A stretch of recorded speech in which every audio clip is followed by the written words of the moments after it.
If the global economy faces a slowdown, the Dominican Republic has maintained a trajectory of consistent expansion.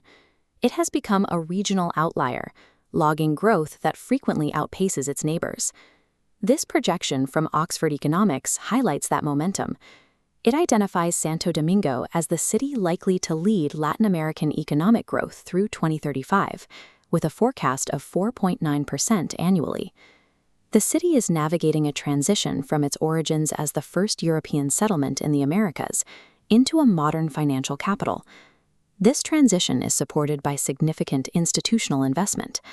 A $90 million program, financed by the Inter-American Development Bank, is currently revitalizing the colonial city's urban and cultural infrastructure. This combination of a protected historical core and high macroeconomic growth creates a specific type of asset, one backed by both cultural longevity and measurable economic data. Beyond public funding alone, a massive volume of private capital is actively reshaping the city's modern skyline today.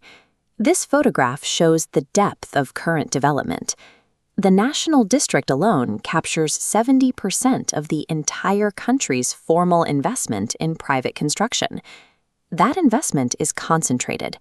The National District accounts for 70% of capital, occupying only 7% of the metropolitan landmass. Because of this density, premium sectors are reaching peak capacity. This volume of new development is placing significant pressure on the existing urban grid. The effects are visible in daily traffic congestion and strained utility networks. Older hubs are struggling to maintain infrastructure required to support further high-density growth.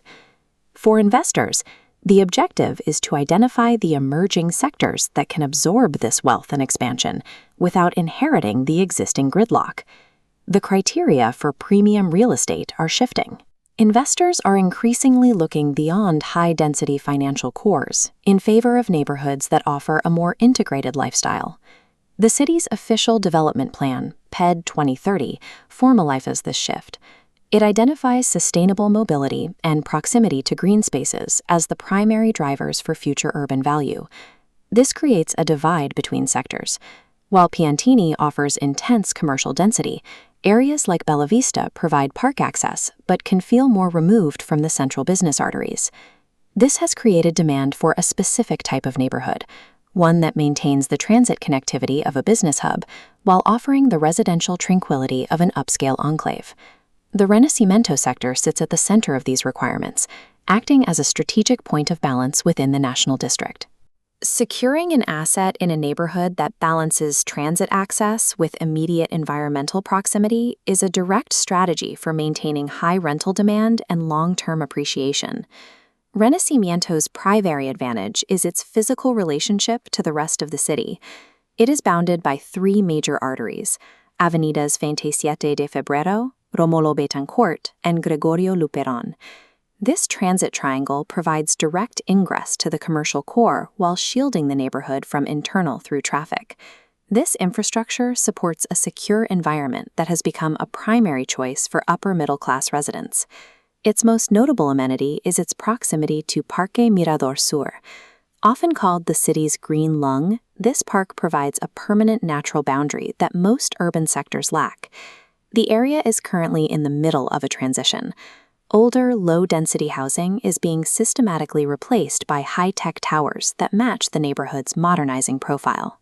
Entering this market while it moves from low density to high density creates a clear path for ROI, as the land value adjusts to support more sophisticated residential use. Renacimiento is more than a profitable sector.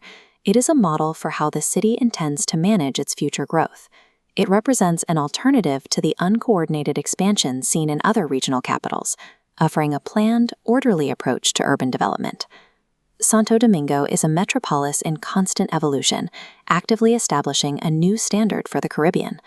Within that evolution, Renacimiento stands as a focal point where quality of life and modern development align. Every investment here is a stake in the city's recorded and measurable progress. This future is actively taking shape today. Santo Domingo is the Caribbean capital of opportunity.